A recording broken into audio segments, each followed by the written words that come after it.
hosting Dr. Rick Muller. Hailing from Chicago, watching the Cubs, and in the snowy winters, he's made his way west. A computational chemist by training, now working in quantum information science. He's a wife, a son in college, and he enjoys hiking and biking.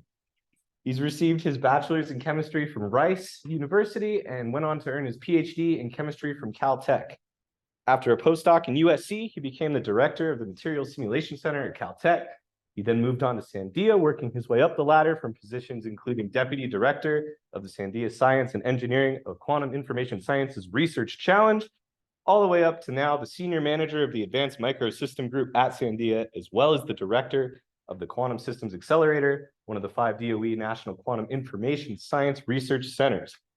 I could easily keep going with his long list of achievements, but in an effort to keep things short, a computational chemist by training, who now works in QIS. He's a director of a DOE center, director of a national lab, and if that's not impressive enough, he also bakes his own sourdough bread. So please help me in welcoming Dr. Rick Muller. Thanks, everyone. So is the microphone picking up around the room? Okay, great. So I realized I have the luxury of an hour-long slot, which I don't often get, and so I have fewer slides than that. So you're either going to have to ask a lot of questions, or we'll just have a lot of awkward pauses or maybe tangents during the talk. But yeah, I am Rick Muller. I'm at Sandia. I've been there 20 years now, and currently I'm in a position where I run the quantum information science program that we have there. So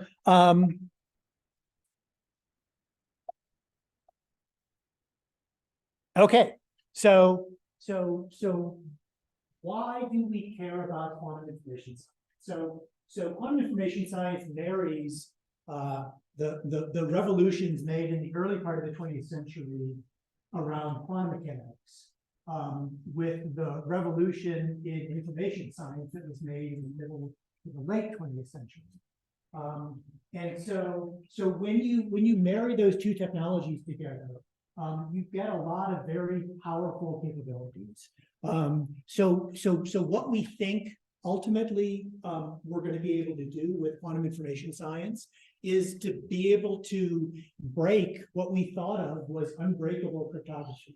One of the things quantum computing lets us do is circumvent some of the rules we had for what's easy and what's hard in computation. So a lot of our cryptographic and our security systems are based on assumptions of how long it takes to solve a mathematical problem. And we used to be able to think things like factoring a large number was secure against breaking, to roughly age of the universe type. And what we found is that by building different types of computers, you can actually do those in maybe not hours, but let's say weeks. So similarly, we used to think things were hard in my field. So as Jake mentioned, I was trained as a quantum chemist. Quantum chemists look at electronic structure theory. We want to understand things like how molecules work, how catalysts work, how things like photosynthesis works. And the problems we want to solve in quantum chemistry are typically intractable on our computers. And again, it would take age of the universe amounts of time to solve exactly. So we have all of these approximation methods like density functional theory. What quantum computing promises to do is actually use exact methods to solve those in roughly the same amount of time that you use today to do density functional theory. So those are two areas where quantum breaks down things that we thought were going to be hard. It also provides additional security features. So you can make things that are provably secure communication protocols using network quantum computation devices, communication devices, sorry. And also maybe one of the things that's going to become a useful soonest is the ability of quantum information science to enhance normal sensors. So things like electric field sensors or positional sensing could be much more accurate if you can use quantum information science to improve the fidelity of those devices. And so Jack Marburger, who used to be former director of the DOE office, sorry, of the White House Office of Science and Technology Policy, in 2009 kind of started a lot of the excitement around nation scale research in this area by pointing out that the United States' large stake in all of these potential applications warrants a cohesive national effort to achieve and maintain leadership in the rapidly emerging field of quantum information science. And I was just actually presenting this to at an external review board of one of our Sandia programs. And one of the reviewers was Bill Jeffries, who used to be director of NIST. And he said, oh yeah, I wrote that sentence when I was working for OSTP. So I was like quoting something to him that he had actually written, which was embarrassing, but also kind of cool. Okay, quantum is growing worldwide. So, you know, a lot of technologies are started in the United States, and like a lot of technologies, the rest of the world catches on. So, you know, there was a time when the U.S. was the primary publisher, let's say, in quantum information science, or the primary filer of patents. That time is long past, and this is a worldwide endeavor now. And so for those of us who live and work in the kind of national security side of this, we know that we need to have a national strategy for quantum information science if the U.S. is going to be able to keep its computer network secure and maintain a technical lead in this area. And these are the types of questions that we address at national laboratories when we're looking at problems that impact national security. So yeah, publications, patents, everything you look at, we see worldwide competition in quantum information science. So we have a pretty cool program at Sandia National Laboratories. We've got a program that's about 20 years old now, which makes it one of the oldest in the Department of Energy's national laboratories. And over that time, we've developed multiple working qubit technologies for multiple platforms. So these are things like trapped ions or neutral atoms or semiconducting qubits, and multiple applications too. So with quantum computing, with quantum information science, you can do computing, you can do sensing, and you can do communications and networking with those. So we've developed a very broad program over the last 20 years here. We do try to keep it focused on a few topics. You know, we've always felt that we're not going to be a world leader in absolutely everything under the sun. So for a long time, we really tried to keep everything focused around a couple of technologies, and we've slowly let that broaden as the funding portfolio has gotten a little bit more favorable. But yeah, we do try to keep things focused on a few strengths. One of our strengths is in the upper right here. So we make ion traps. So I'm from the part of Sandia called Mesa. That is I couldn't remember this at lunch. Microsystems Engineering, Science, and Applications. So this is the Sandia Microelectronics Foundry.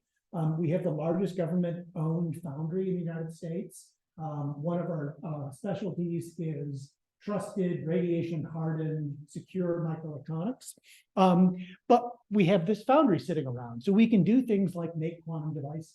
And one of the first things we did was we made ion traps. So the way people used to trap ions years ago were in these traps called razor blade traps. And they had 4 big electrodes. They were large size traps, and they would trap ions in a little line between all 4 of those electrodes. And if you can trap ions, you can then use lasers to manipulate the orbital state of those, and you can use vibrations with those to do entangling operations. And you can make an ion trap. You can make a quantum device. So the very first qubits that Weinland developed, they won the Nobel Prize for them, were these macro scale traps. what happened was people realized that those weren't devices that they could make a lot of, that they could reproduce easily. And so what they wanted to do was to be able to use some kind of a lithographic process to make micromechanical devices that could act as electrodes for those devices.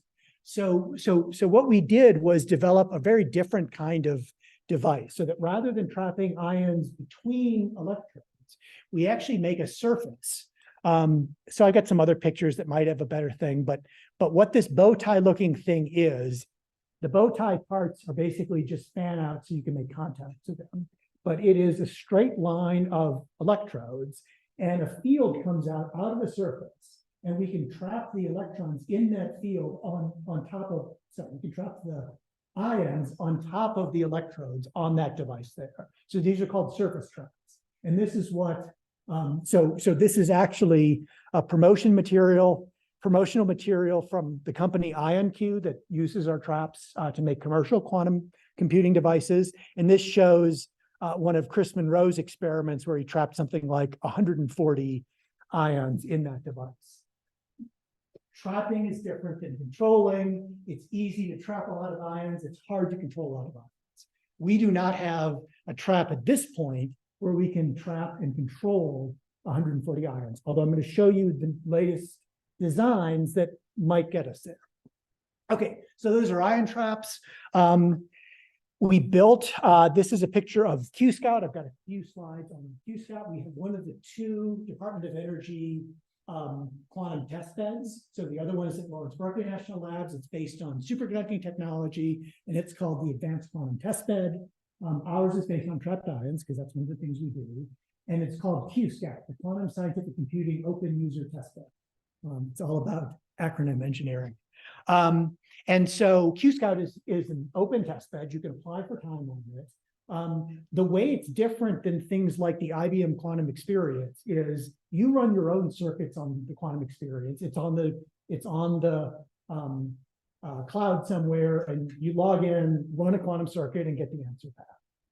Here, you really have the opportunity to work with the technical scientists on QSCOUT to kind of take apart a calculation, figure out how it's going to best marry itself to the platform we have and the gates that we can support, and then run those calculations. So it's a much deeper interaction with the scientists that work on QSCOUT. And what the DOE program managers wanted to get out of this was something that was as close to an atomic physics laboratory experience that you can have without having to come to Sandia and run experiments directly on the hardware there. So what we try to do is give you very low-level access to that device, so you can create your own gates and suggest new gates. And I'm not sure I've got pictures here, but we have examples of, well, one example was we wrote the spec for the QSCOUT gates, and our entangling gate, we wrote it so that you could have arbitrary amounts of entanglement. Normally, the 2-qubit gates they use something called a Muller-Sorensen gate, and they just maximally entangle everything. But we were sloppy when we wrote the notebook, when we wrote the documentation, and we said, well, you can just do arbitrary entanglement amounts. We didn't realize what we had done until later, when all of our users started approaching us and saying, oh, this is great. I've been wanting to use a gate like this. And then we had to go figure out a way that we could do the arbitrary entangling angle gates. And it's actually faster for a lot of applications there. So the other nice thing about QSCOUT is that the experiments that other people run on our hardware makes the facility better, which is really cool. I remember talking to some of the Space Telescope people when we were writing the proposals for this. And Space Telescopes is one of those other areas where, you can't just go up to the Webb telescope and change the mirrors around, right? It's at the Lagrange point. So they work really hard to get, to kind of figure out a way so that they can do software updates so that people remotely can improve the experience using these space telescopes. And we are nowhere near that spectacular in any way. I mean, the Webb is really amazing. But we want to be something where, users can improve the overall facility, and we can kind of incrementally build something that's exciting. Let's see, we've got a lot of experience in characterizing quantum devices, estimating the resources required to run, let's say, a big quantum chemistry calculation on various levels of quantum computer.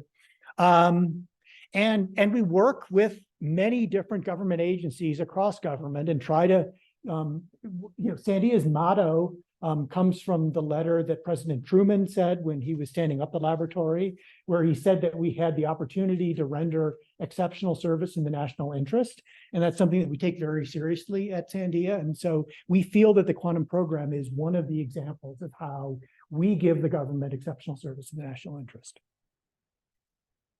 Okay, so what do we actually do? We build stuff, and that's kind of cool, right? We have a foundry, so we can make devices here. So this is another shot of the, where did my pointer go? So this is another shot of that first generation ion trap that we developed. We've done some work, I've got a slide on a little bit later about advanced fabrication techniques where we can use scanning tips to do atomically precise advanced manufacturing techniques. We do a lot of device modeling. Did that picture go upside down? Okay, no, it's good. We do a lot of device modeling. A lot of the time, most of the national laboratories have very large modeling efforts. And ours accelerates the way that we make various devices. So all the ion traps we make, all the silicon devices we make are modeled, and their performance is predicted before we make them. So we're not just wandering around in the dark. A lot of times, again, since we have a fabrication capability, a lot of the time the Sandia accomplishments look like taking something that works at a laboratory scale and making it work either miniaturized or hardened or made a little bit differently. So this is an example of a QKD transceiver that was done. So normally you need something that encodes the signal and then another thing that decodes the signal. And this was an example of kind of shrinking that from an optical cable down to something that would fit on a very small chip. So that's an example.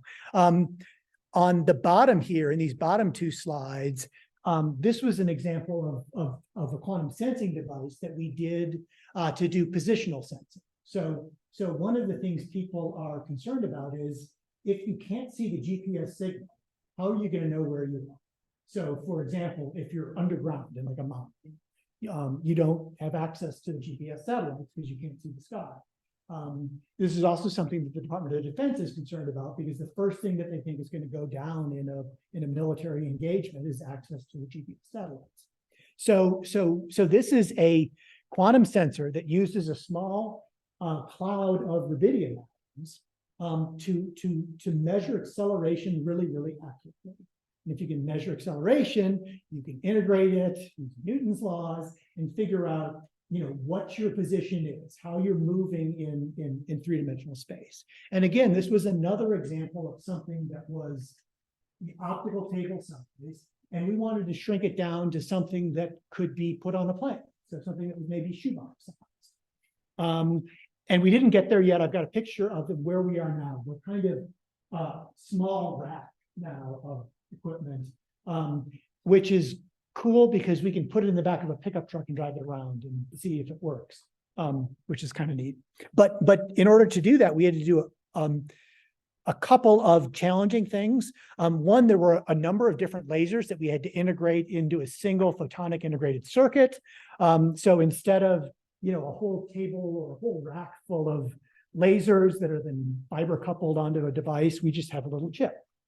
And the other thing that was really cool is you want to have a vacuum, like you need a vacuum chamber to do atomic experiments, but you don't want to haul around a big vacuum pump. Like if you've seen vacuum pumps, they're big, noisy, oily things.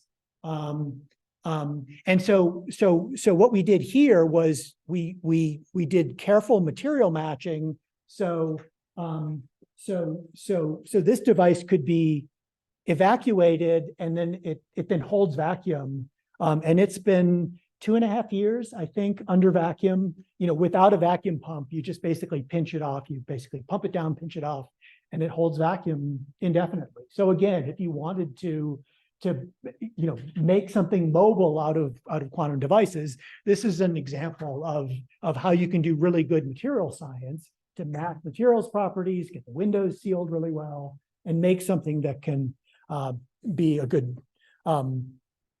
a portable positional sensing device. We're doing a number of other things. We've got a long-standing effort in silicon qubits. Most of what we do now is actually in collaboration with places like Intel, that much as we like our foundry, it's woefully outdated compared to what Intel has. And Intel's making really exciting devices, and we're one of the first places to actually measure those devices and see whether they're better than the devices we made back when Inez was working on the program. And we do a lot of different clock technologies. And clock technologies are also nice ways for us to integrate a lot of the tools we have. So the clock technologies here do things like integrate ion traps with a lot of the photonics and waveguides. And the goal here is to make something bigger. So 15 years ago, the government made something, well, NIST mostly made something called the chip scale atomic clock. So these are little devices that are atomic clocks on a chip that you can integrate into a whole lot of applications. It's really cool, but they're not very accurate. They're only accurate to something like 9 digits of accuracy, which is, let's face it, better than what most of us need on their wristwatches. But we use timing for everything. We use timing to sync computer code, and we use timing to figure out routes. And so the Department of Defense wanted to understand how it could do something better than that wasn't maybe a chip scale, but was a 1 liter size. So we have all these technical drawings that show this clock in a beer mug, on a 1 liter beer mug, because that was our visualization for a liter. Okay, so that's just to say that a lot of the devices Sandia makes and a lot of the work we do, in addition to doing a lot of basic science, we also do work that kind of takes things that work and figures out ways to miniaturize them, mobilize them, and do other things with them. Okay, this is about QSCOUT. So QSCOUT was part of an effort out of the Department of Energy's Advanced Scientific Computing Research. So the Office of Science has a bunch of offices there. So it's got things that do basic energy science and biology, environmental research. They've got things that do high energy physics research. And then there's this one scientific computing organization whose mission is to support all of the others. And when the Department of Energy started getting interested in quantum computing, they had a conversation with Peter Shor. And Peter Shor was the one who created what's now known as Shor's algorithm, although he calls it the integer factorization algorithm. But this was the first really exciting algorithm. So this was factoring numbers using a quantum computer and showing that there was this exponential speed up that you got using quantum resources. And Peter Shor said, look, we're never going to have useful quantum computers until people have things that they can play around with, until you build something small that people can just take and see whether it works. So this is what Berkeley did with superconducting qubits. Irfan Siddiqui runs the Advanced Quantum Testbed, and this is what Susan Clark runs at Sandia, and it's called QSCOUT. So buried in the middle of this so this is what an optical table looks like if you haven't seen one. It's basically a really heavy table that you've got a lot of screw holes in at really regular arrays, and you screw mirrors and lenses and stuff like that into them if you're doing these optical experiments. So I was a theorist back in the day, so every time I went into a laboratory, I would, so like when I was a graduate student, laser jot chemistry, like femtosecond chemistry was like a really big deal. And they all, you just see these tables with like tons of lenses in it. And I never really got it, but I was always really impressed by it. So this is another table. I know a little bit more about this one just because I've given tours of the facility before, but underneath this is some source of ytterbium ions, and that's what we trap in this trap. And somewhere in the middle here, we actually have one of these ion traps, and it actually sits upside down in this device because that keeps schmutz from like landing on the trap and making it worse. And so we basically fire up ions in there, trap them in that trap, and then on this table behind here, we've got a whole bunch of lasers, and these are fiber optical couples that come over onto the device, and the lasers then can change the orbital states of the ions in those traps. So since these are quantum mechanical systems, they can either be in one orbital or the other, or in a superposition of those. And then you can wiggle those ions back and forth. And because that kind of changes the overlap of those orbital levels, you can start doing conditional gates. Like if this one is in a 1, flip this other one, right? And so those are the types of entangling gates that you want to do in a quantum computer. And if you can do superpositions, and if you can entangle them, you can do a universal set of operations on this, which means that you can do anything. Doesn't mean you can necessarily do things faster, but this is at the heart of all the quantum algorithms that we are trying to see whether we can make work on these devices. So this is currently a very small device. I think we only have 10 qubits or so. So smaller than what you can get from the IBM quantum experience right now. But you have very low level access to this. So we have really long coherence times. These ions, these orbital states really live as long they're in vacuums. And as long as the vacuum's good, the ions stay in those states almost forever. So we stopped measuring at 14 seconds, but they have very, very long lifetimes. And that's compared to things like microsecond lifetimes in superconducting systems, but our gates are also a lot slower than in superconducting systems. So there's this trade-off. We have slower gates, but longer coherence time. So I think on the whole, trapped ion systems are coming out a little bit more powerful than superconducting systems, but maybe I'm biased. So we've got a language called Jackal that you can use to program it. It's called just another quantum assembly language, Jackal. And the point is that, so if you've used IBM's systems, they have a language called QSCOUT. Rigetti systems have something called Circ, I think. They all start to run together after a certain point. We had to write one of our own when we did this because we wanted kind of neurotic control freak access to the controls. So what languages like QSCOUT does is they then figure out, they assume you're just a casual user, that maybe you don't care which ion, which operation executes on. Maybe you want to do a circuit that has some things that average out to 0, but you really want to do all of those steps for benchmarking purposes. Jackal lets you do all of those things, even if they're bad ideas or even if they're wasteful things, because sometimes you need to be able to do those things to figure out what's going wrong in your system. So we have a slightly different computer language. To me, it looks just like OpenQASM if you've seen what QASM circuits look like, but it looks like an assembly level code for a quantum computer. I don't think I have any examples here, but and we're now we are finishing our 3rd round, and we were just renewed for the second 5-year period of this device. So I think starting this week, we're in our second 5-year period. So that's exciting. Oh, and I don't think I have a picture of it, but another suggestion that came from our users was mid-circuit measurement. So what mid-circuit measurement is sometimes you want to run a quantum circuit and you want to measure some of the qubits, but not all of them. And in this device, right, the ions are in this line here, and you're firing lasers across them, and you just want, you basically flood them all with light and see which ones fluoresce, and that's your readout signal. But you measure them all at once. Now, if you look at sophisticated quantum circuits, things like error correction need you to be able to measure some of the qubits and not all of them. So again, our users came and said, we really want to be able to do mid-circuit measurements. This trap does not do mid-circuit measurements. So what we did is we did a Y trap. So it has a straight line and then it has 2 other things. So we can move some of the ions out onto the side track, measure the other ones, reinitialize them, and then move everything back.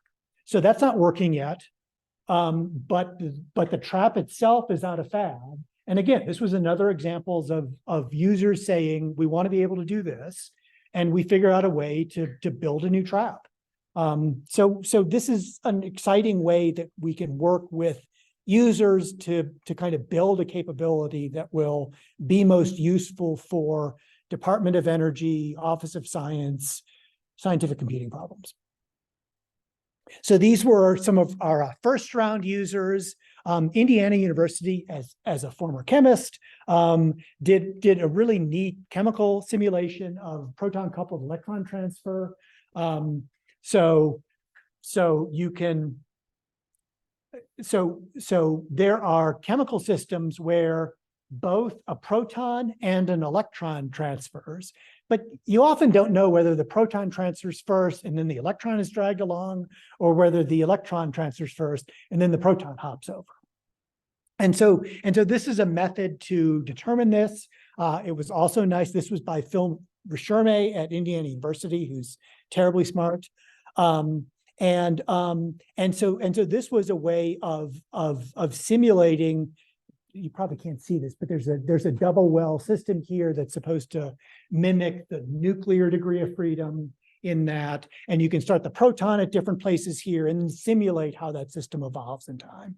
And this was a new quantum algorithm. Again, it's not anything you couldn't run just as easily on your laptop. But one of the things that we're trying to do is just understand what programming a quantum computer looks like.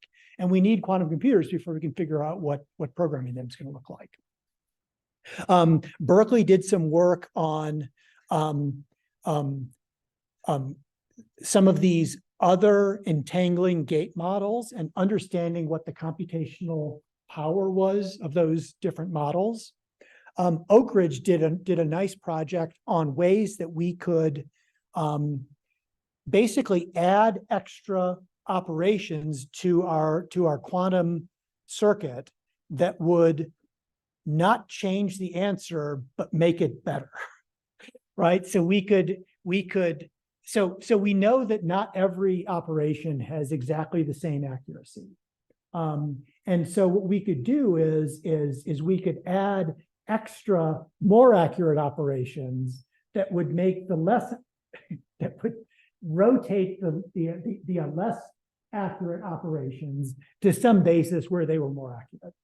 I'm not doing a good job of explaining that, but yeah, so this is a technique in what's called quantum compilation, which is what we think is going to happen. So just like when you write a Python code, the computer doesn't execute the for statement and the if statements that are in your code. It compiles it down to some machine representation of that it then executes. What we think is going to happen is, even if you're writing these in something that looks like an assembly code, you're not going to execute exactly what people put into the computer. You're going to transform it and make it faster and make it more accurate. And so this was a nice exercise in how you compile circuits for a quantum computer. These are both published now. It's just an outdated slide, so I just have the archive references for these. And University of New Mexico did some work on non-stochastic Hamiltonians, which is a special type of Hamiltonian that cannot be simulated adiabatically, which I won't get into unless you really want to know. Okay, so shortly after yeah.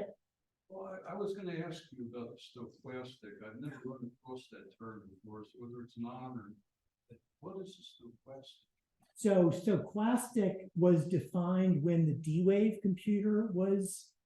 So a company came out maybe 15 years ago called D-Wave, and D-Wave made something called adiabatic quantum computers. They're still in business, although just. And so what adiabatic quantum computing does is it takes a Hamiltonian and it very slowly perturbs it from a state where you know the answer to a state where you don't know the answer. And if you do that slowly enough, and slowly is defined by, Simulated annealing, perhaps. you can think of it like simulated annealing, although you can show that unlike simulated annealing, this is an exact method. Provided your time step is slow compared to the size of your gap between the ground state and the first excited state. So there was a lot of excitement behind the first adiabatic quantum computers because they thought they might be more stable than the digital quantum computers that the world was just putting into theory. I think the thinking is that that's not the case, that there isn't a huge speed up there. And in fact, we think that for most systems of interest, that gap between the 0 and the first excited state gets very, very close to 0, which means you need very, very slow simulation. But that method is called a stochastic system. They just made it up when they were doing it. This is then using a digital quantum computer to understand some of the shortcomings of these stochastic models, which is interesting if you are a Hamiltonian person who wants to understand how to make, let's say, an analog quantum simulator. You might be able to do things differently with an analog quantum simulator that you can't do with an adiabatic simulator. And so that's what stochastic means. Okay, the Quantum Systems Accelerator. So Congress and government started, so after that stirring quote that I had from Jack Marburger at the beginning of it, Congress started work, and the DOE, the White House Policy Office, the Office of Science and Technology Policy, started working on the National Quantum Initiative. And this was mostly through the Department of Energy, which would build a few large centers, the National Institutes of Standards and Technology, NIST, which was going to do the standardization and a lot of the metrology that was required for this, and the National Science Foundation, which would do the education and workforce development for these systems. So I forget how much money was in it. It was, billions.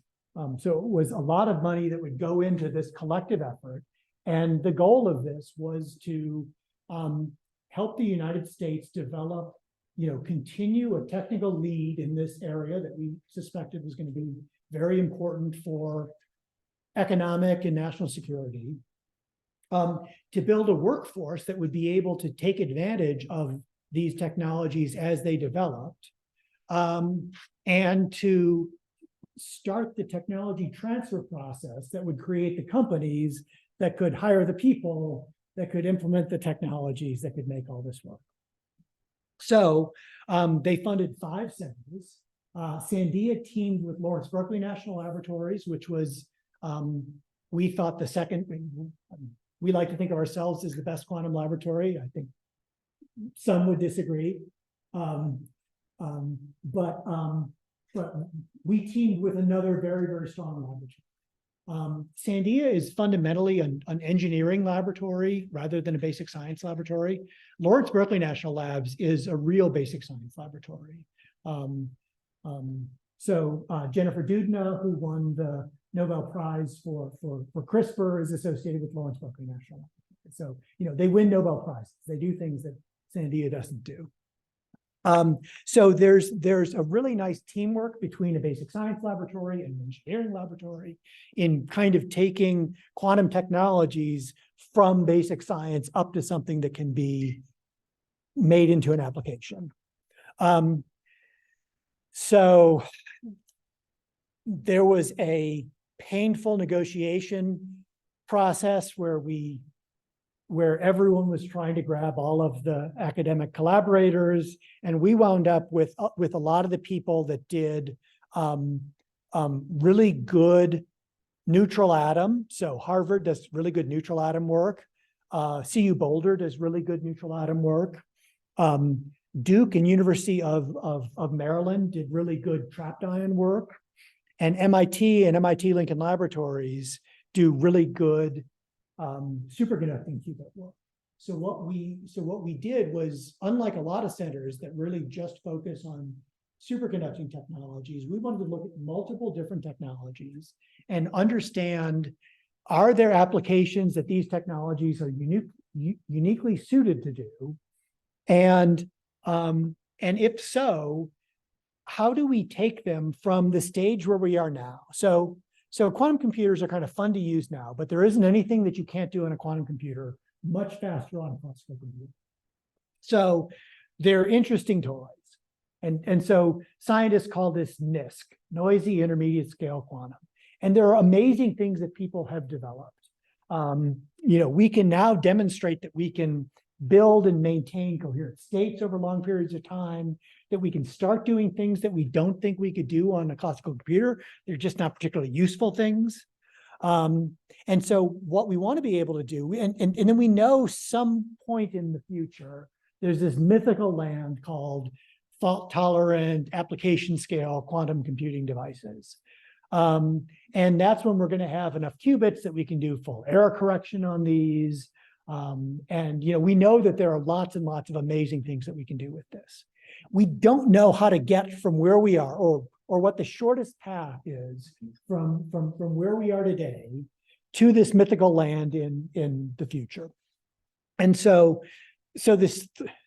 I've now given this slide so many times that this sounds like a really corny metaphor, but the metaphor we used here was sometimes when you're hiking in the mountains, you don't see the path up to the highest peaks until you're standing atop the foothills. So we wanted to stand on top of the NISQ foothill and start plotting paths up towards the highest peaks. So we wanted to be able to build systems that had higher connectivity, that had lower crosstalk, that had higher fidelity, that had larger numbers of qubits, and just see which ones of those led to what types of systems. What of those lead to the shortest path to something that can really do something useful? So again, we've got 3 different systems that we're pursuing in conjunction. And so this is what so 6 months ago, we had our midterm review, which is really scary because you've already spent something like $60 million, and they want to say, what did you do that we couldn't have, did you use this $60 million in the best possible way? Probably not. There are a lot of really good things you could do with $60 million.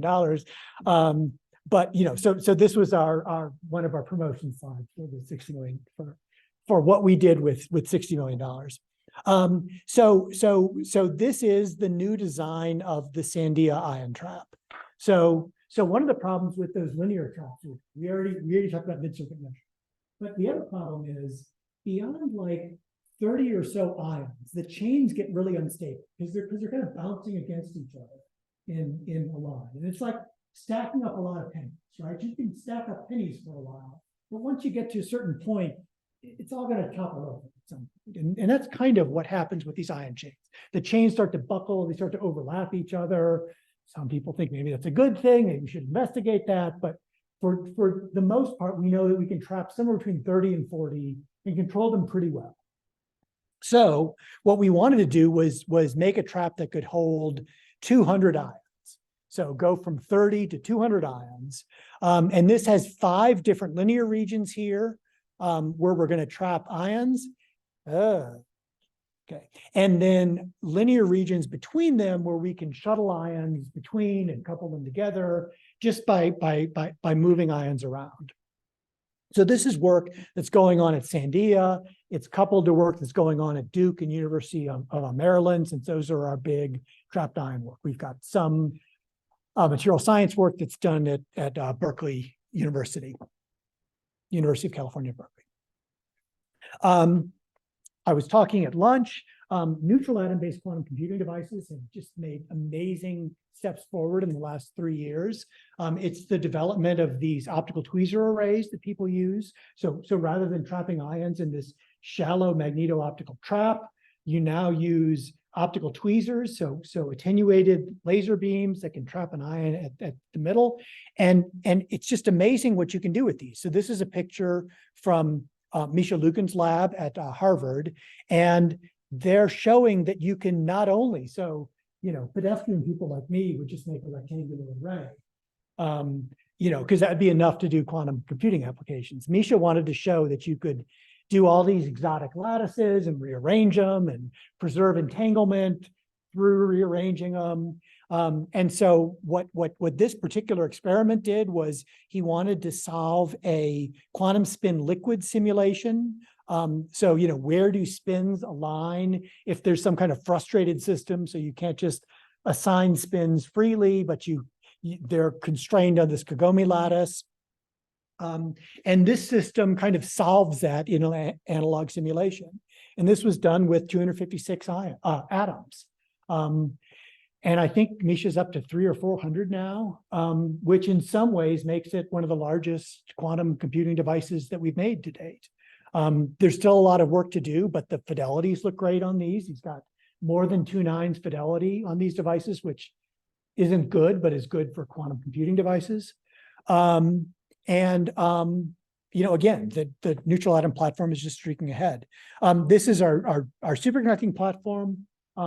What they wanted to be able to do in the superconducting platform was build a device that had low crosstalk and low infidelities in them. And they think what happens is you make a superconducting circuit and it acts very high fidelity, and then you do all this processing on it to connect it to other superconducting circuits. And in the process of doing all those things, you introduce materials defects at interfaces that decrease the overall fidelity of these devices. So the Lincoln Labs team said, okay, we're not going to touch the chip. What we're going to do is this flip chip approach. So we're going to make a chip, and then we're going to do all the processing on this other thing. And then we're just going to make a sandwich on top of it and get the contact. And this is something people do. It's called flip chip.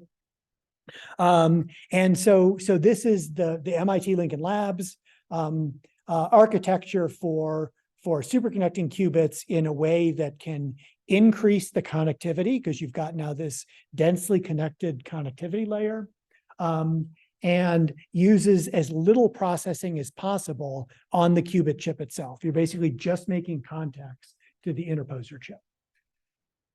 So those are the platforms that we're doing. We do a lot of, we do some sensing with this.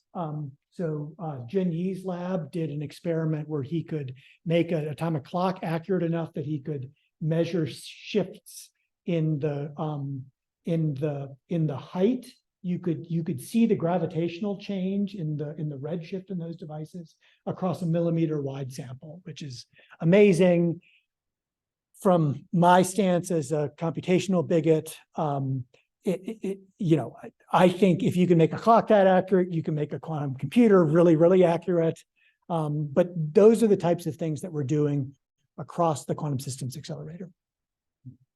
Let's see. I think despite not having as many slides as I thought I had, I am eating up my time. So in the interest of ending promptly, I'll just quickly show sensing. So a couple of cool sensing experiments here. This is Peter Schwendt, who is actually one of the developers of the chip scale atomic clock.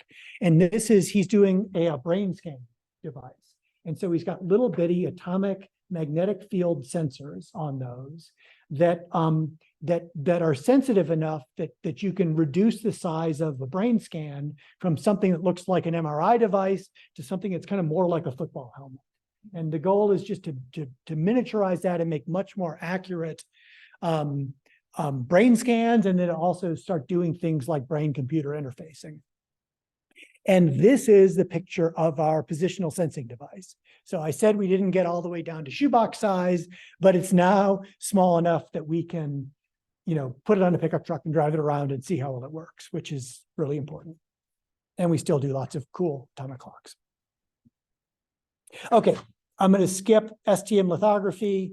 You can ask me questions about it. It is atomically precise fabrication techniques that we're really excited about for making semiconductor devices. You can also make qubits out of them.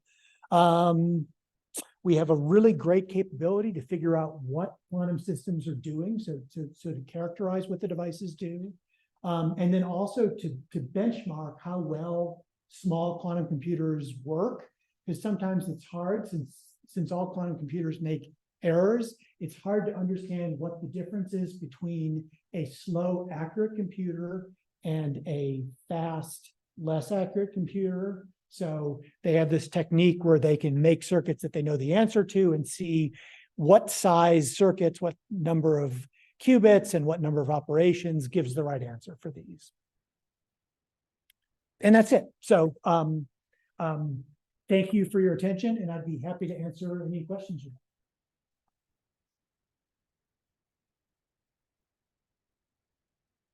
We're going to open up the questions. We're going to give preference to the grad students at first, but please, if anyone has questions.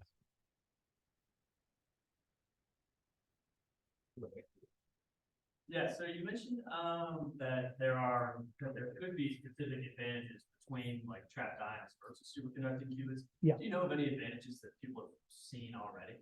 Most of them look like analog simulation. So neutral atoms seem really good at analog simulation. So there's this, so I don't know if you've done things like the Hubbard model, but the Hubbard model is this beautiful, simple model that captures a lot of really complex physics in, let's say, correlated electron systems. And so you can solve things like the Hubbard model and using an analog simulator. So normally what we want to do on like a regular computer is we do a set of operations and get an answer. And that's what we want to do on a digital quantum computer. Now, an analog quantum computer basically sets up a system so that when it reaches its ground state, that ground state solves an important problem. So that picture I showed from Misha Lukin's laboratory for the quantum spin liquid, that was an analog simulation. And people think that neutral atom systems, since they kind of mix together well, they're neutral, are very good for analog simulation. I think we're looking at things like, so right now it seems like looking at, let's say, the kind of cloud performers, it looks like the trapped ion systems are significantly outperforming the superconducting systems. And again, I'm biased, we make ion traps. But one of the advantages of trapped ion systems is that they have all-to-all communication. So if you make 20 qubits, every qubit can talk to every other qubit. If you do a superconducting system, those can only talk to the neighbors. So they're either in a straight line and they can talk to the ones in front or behind it, or they can talk to a two-dimensional array. Now, the problem with that is that very often you want to move information from one corner all the way to the other corner. And in the superconducting system, you have to swap that information all the way over. Now, when we've got millions of qubits, we know we're going to have to be doing a whole lot of that anyway. But in this time where we just have a few qubits, those limited connectivity systems basically spend all of their time swapping information around. And at the end of the day, you really can't do as many operations as you can do if you can talk all-to-all. Now, all-to-all isn't going to work, let's say, on that big trap I showed is called the big enchilada. That's the Sandia enchilada trap. So that's not going to work on the enchilada trap where they're all in separate regions. But all of those regions will be able to talk all-to-all. And then you're going to have to shuttle between them. So those are examples of things that we know about that some systems can do better. Somebody that's not as unfairly prejudiced towards trapped ion devices, would then point out that in superconducting systems, once you make a qubit, you just stamp out lots and lots of them. And if your yield's high enough, you can make a whole lot. So, that's how IBM would probably counter the argument I just made in favor of trapped ion systems. I just want to make one amendment real quick. I know what you meant. Undergrad is fine too, just students. You want to go students. We're giving preference to students first. Yeah.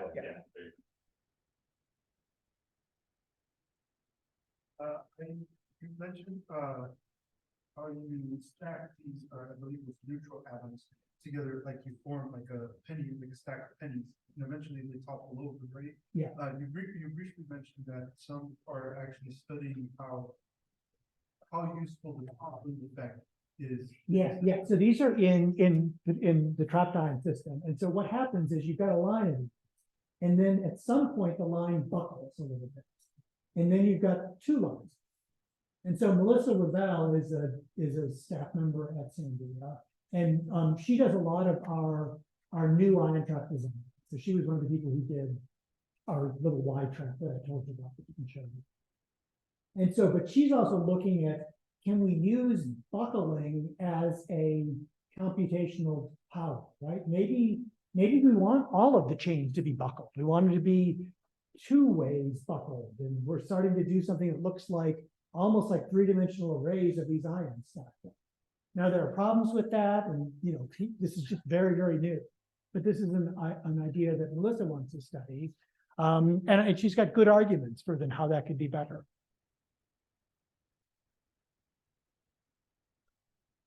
This is more on lines what Andrew was asking earlier. So we talked about how trapped ion, slower gates, longer times, are the opposite. Yeah. Where do neutral atoms fit in this? Neutral atoms in a lot of ways look like trapped ions, slower and a high fidelity. So, but they're a nice contrast. So ions have charges, which means that you can trap them using electromagnetic waves, right? So that's cool, right? You've got a handle on them. You can grab onto them and move them. Neutral atoms are much harder, but they're neutral, which means you can cram a whole lot of them next to each other and they don't repel each other, right? Ions are all positively charged. So you're basically holding them together so that getting 30 to play nice with each other is hard. You can make 1,000, you can trap as many ions, and any optical clock has thousands of atoms.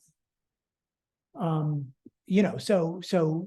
you can make tons of ions. You can't always control them, or atoms, sorry. You can't always control them as easily, but with these optical tweezers, what we're finding is this is just, I have a neutral atom group, and I didn't foresee how fast neutral atoms would go from being good for toy problems to being something that is as powerful as anything we have.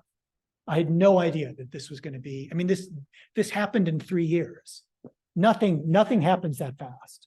It took us 3 years to go from 14 ions to 25 ions, right? Not to go from 0 to 300.